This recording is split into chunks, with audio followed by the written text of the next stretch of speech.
Hey, what's up everyone? Welcome back to the channel. Today we'll be scaping the version 2 of the Foresta Paludarium. This is the version 1 that you're looking at, and this is the all-new version 2. So some of the key differences between the version 2 and the version 1, the main thing is that this misting and drip tray mechanism actually protrudes from the top of the paludarium now, and it's not flush. Now, we've listened to customer feedback and we understand that over years of operations, sometimes the flow of the mist and the water will kind of become uneven on this top chamber here. And based on our testing, we found that having this sort of protruded drip and mist mechanism definitely will distribute the flow and the mist a lot easier, and it'll be a lot more consistent over the lifespan of the paludarium. Now, another key difference between the V2 and the V1 that we have found is that it actually gives a lot more water to the plants that you are planting on the fronts of the mats. Now, if you look at the V1, you'll see that the waterfall effect is kind of behind the mats, so it's really adding the water to the back of them. Whereas on the V2, it's dripping a lot closer to the front of the mat, and you can actually see the water dripping off the fronts of the mats as opposed to the back. So we found that plant growth is going to be a lot better on these. It's going to be a lot more consistent, and it's going to make that moss that you are planting to these Foresta mats just all the more lush and all the more green. Yep, and the protrusion itself isn't too crazy. It's about ½ an inch or 1 centimeter out, but it doesn't take away too much space from hardscape or planting itself because it actually sits flush if you look at it from the side with the plant mats themselves. With that being said, I'm going to be scaping a 60 V2. John is going to be scaping the 35 V2, and let's get into it. Okay, so I think for my 60E Foresta, I am going to be doing dragonwood as well as some marsh stone and some sequoia sand. I think I'm going to try to keep the submersed portion of this scape fairly simple. I don't know if I'm even looking to plant it at all, really. I kind of want the focus to be the moss wall as well as the dragonwood above it. John, what are you thinking? I'm going to try something different, something that I haven't done before, so bear with me. But we're going to do the hardscape first, and then we'll get into the planting.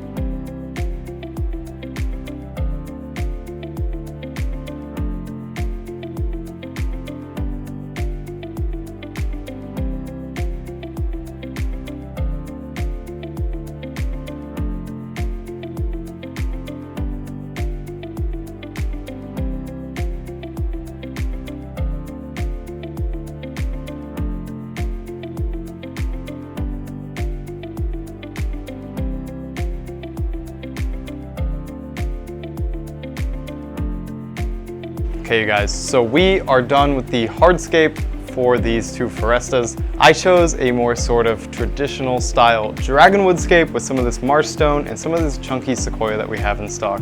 Really just trying to capture the sense of movement going this way. I really like this sort of half circle that this dragonwood makes right here. I kind of want this to be the focal point of this scape, and then I kind of just built the rock work around it. So I'm going to be coming in with contralock and contraband and sort of attaching some of these rocks in this almost wall-like pattern to fill in some of these gaps that I have in this dragonwood. Here over on my side, I am using hardscape that I have never used before. So this is great wood hollow log, and as the name suggests, it is hollowed out. So what I did was I took this main piece, combined it with another curvy piece, and then added on something else just for depth. What I'll do on my end is I'll control lock all the pieces of wood together and then remove it as one.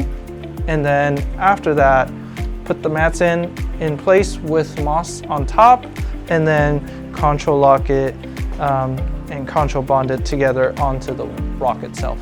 One thing to note about grapewood log, if you are trying to use it at home, is that it is not technically safe for fully submerged aquariums. So as you can see, John kind of has it elevated in places that he can using this lava rock, just because if it is submerged, it'll kind of degrade naturally over time. So it is best suited for terrariums, paludariums, where it is sticking out of the water like that. So next up, we're gonna control lock all of this in, and after that, we'll get into the planting.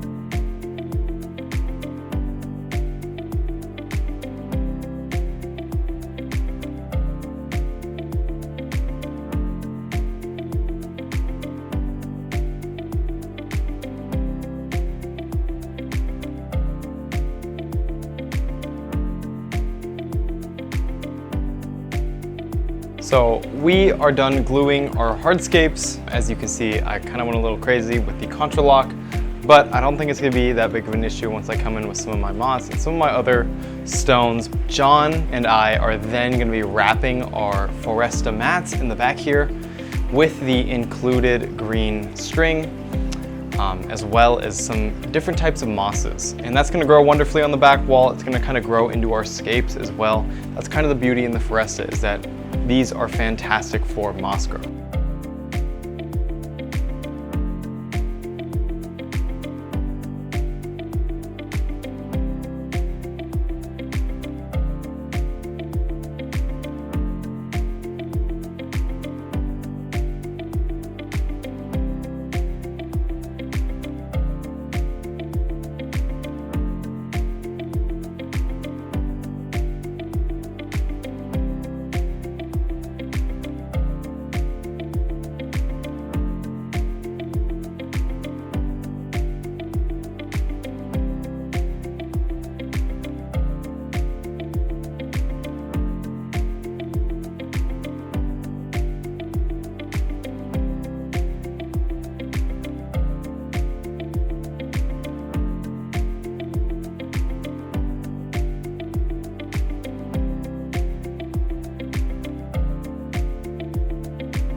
All right, so this is what I came up with. I used a ton of strawberry begonias.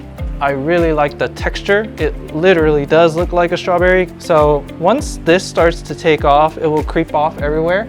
Also, it does turn red, orange here and there, at least in the new growth. And then to accent that, I also have Selaginella. This is the Indonesian variant, which has like an iridescent greenish blue color. I also used a different Selaginella here in the background. It kind of grows branchier, so we'll see how that goes. It might get a little out of hand, but overall, my main focus was up here where the hardscape is at. And then in the foreground, as you can see, I kind of just left the substrate, the contra soil extra fine brown. But I do like that light and darker look. So maybe I'll eventually plant a foreground plant, but for now I'm gonna leave it bare and let the viewer have more focus up here where the hardscape is at. John has a light into a dark sort of structure. Mine is sort of the opposite, so I chose to go with a very bright substrate, as you can see down here, into a very dark planting structure up above it. I kept my plants super simple. I chose to kind of add in some of these sprigs of mondo grass, and I tucked these into the dragonwood in areas where it's gonna be reaching into the gravel underneath. So hopefully the growth is nice on this. I also chose some of this dark mini bulbitis and kind of tucked it into the cracks of my wood around here. And then the last plant that I chose is heterogonium, and that is this fern that I chose back here. I was very light in my planting of this just because it is a lighter fern. So I just wanted to use this as little accent plants and have kind of the wood and the rock structure be the main focus of the scape. As for the moss that I chose, this is willow moss. It's darker than other mosses, but it will lighten up a little bit as it grows out and the new growth kind of comes in with this high light. John, what type of moss did you choose? Spiky moss. Spiky so moss. Mine is your typical taxophyllum moss, but this moss is a little bit more stringy. So I'm hoping that instead of a flatter moss wall, I'm gonna get a little bit more dynamic strings of moss coming at the viewer. The cool thing about these Forestas is that in a normal aquarium tank, you don't get to scape out. So having things coming out visually makes the tank look even more dynamic. And I think that's why me and Parker focus so much on the hardscape for these tanks, because the planting part really is just very simple. You're not planting a whole tank with plants going into the substrate or soil. You are free to plant on the hardscape like so, or in the substrate like a normal tank. So we are going to flood both of these and we'll be right back with you guys. Okay, you guys, so that is it for these Foresta 60E and 35E version 2s. I hope you guys enjoyed watching me and John scape these tanks. I'm super happy with how they both came out. Yeah, be sure to check out your authorized UNS retailer for these two new models. They'll be coming out soon. We're going to be launching the 35E and the 60E version 2s first before any other models. So if you want to be one of the first to have it, check it out. Hit that like button, subscribe, leave a comment below, and stay tuned for updates. Stay tuned for updates. See you guys.